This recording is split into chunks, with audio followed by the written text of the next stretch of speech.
Okay, so here we go. If you watch video 1, you'll notice that we used a lot of prototypical pictures, and this one here has a traditional type snow plow on it. If you're from North Carolina, or if you're around any of the Union Pacific locomotives or CSX Norfolk Southern, that's our normal thing.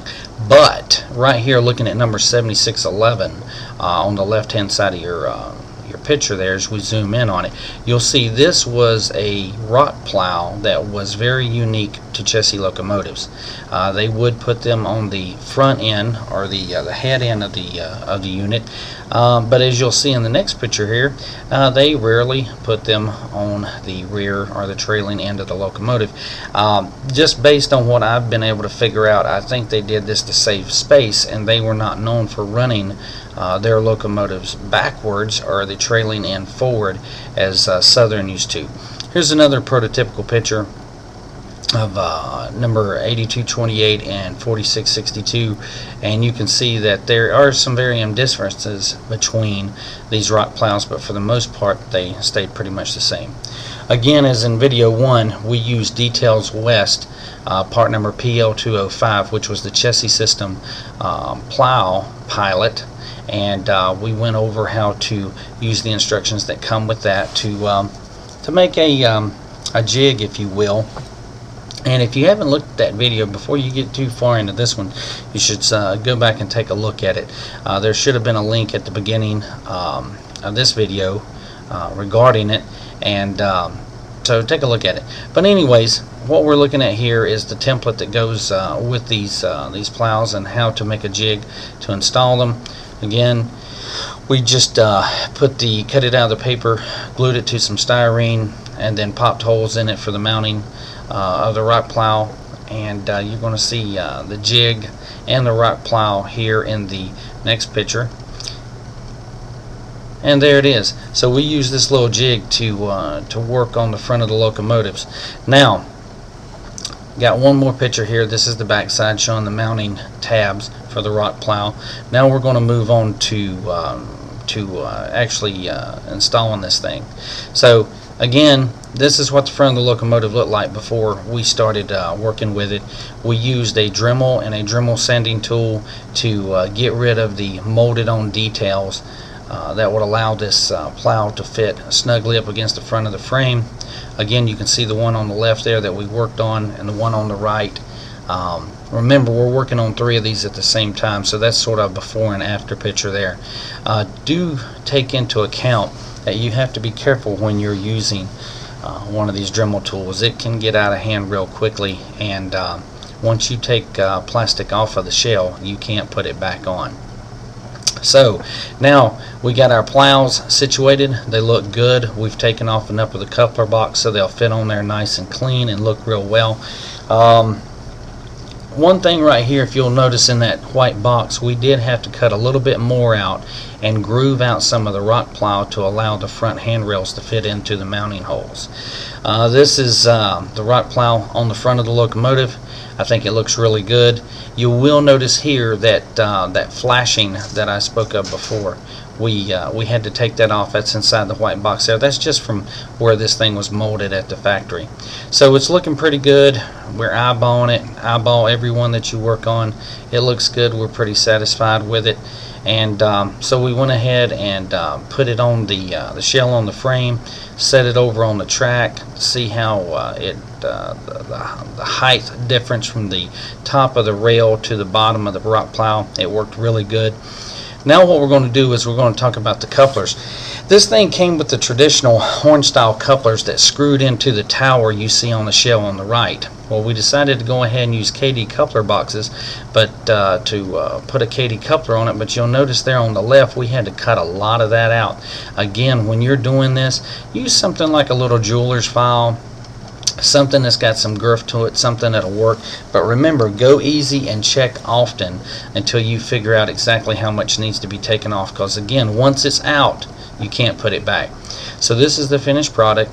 We got our new one on the left, and it's going to accept KD coupler box. And I think in a picture here you're going to see, yeah, there we go. That's the KD coupler box mounted into the hole.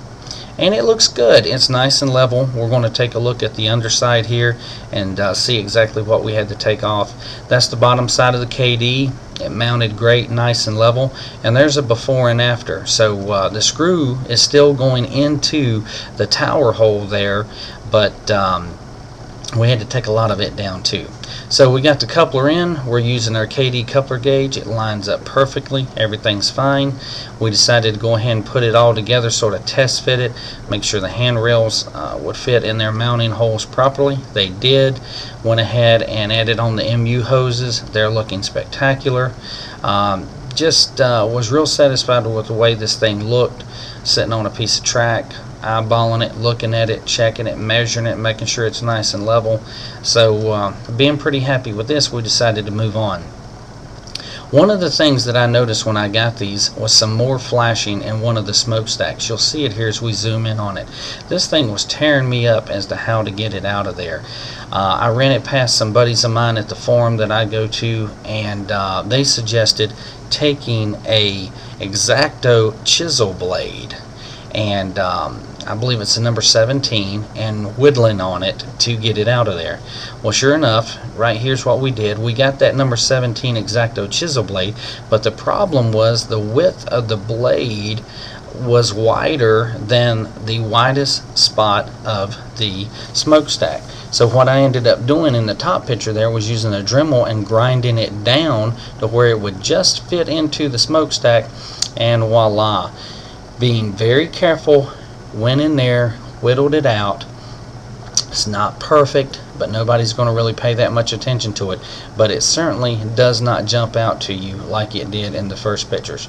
Another friend said to take a little bit of CA and drop a drop or two of CA into that stack, and it would make the fuzz go away, so we did. Now, this was a shelf that I had created to put small parts on and hold them while you paint them. Painting small parts can be a bear. You'll see that I've used a lot of clothespins. I've used a 2x4 mounted to the blackboard, and then I screwed in another board to the top to slip one of the handles, or one of the grips, if you will, of the clothespin under and hold it in place. Some I actually use two and hold them up. There you go. You can see on top of the 2x4 where I screwed a slat in there. On the right hand side, I just doubled over some tape to hold those pieces down so I could spray paint them without them moving.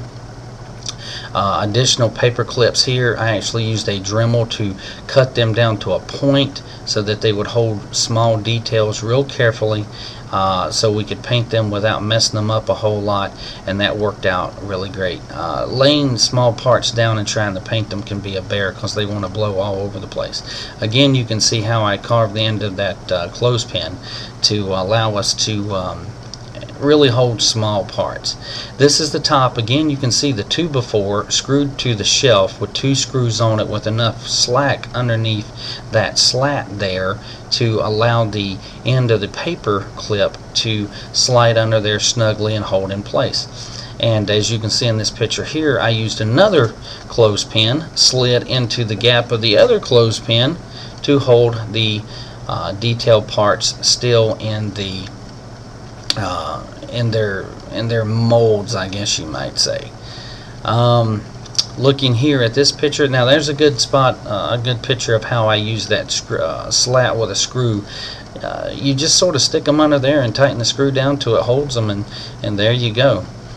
Now again, took a tape, lapped it over itself, made a sticky circle, stuck it to the 2x4, and then stuck the parts on top of it that I wanted to paint. So now we got everything squared up, everything's ready to paint. I decided to leave the coupler boxes in the frame for the painting, but I took the KDs out. We got the paint booth set up, got our shelf in there now. Nice thing about this shelf is it just turns right inside the paint booth, so you can paint everything. Alright, so now I use styrofoam and 3 sticks and some plumber's putty to create a mount for using the created a mount to hold the shells so I could paint them. If you've seen any of my other videos, you know I use an old lamp stand. Well, that's not working now when you're doing 3 at a time. So what I decided to do was to set up a piece of styrofoam to move them to after I painted them. I used the plumber's putty in the shell, stick the kebab stick up into the putty, and then stick it into the styrofoam, and I've got a place to paint it. So basically I hold it right here in this spot, turning it as necessary to paint, and then when I'm done painting it, I move it over to another piece of styrofoam that holds it while I pull another one over and paint it, and the rest of them dry. So now we've got the 3 of them. We got the first coat on them. We're going to let them dry. Came back the next day, they're all nice and ready. That's the primer coat. Everything's looking good. So we're going to wrap this one up, and we're going to paint them, and then we'll come back and show you how we painted them, how we striped them. So as always, we appreciate it. Thanks for watching. Y'all take care. Bye.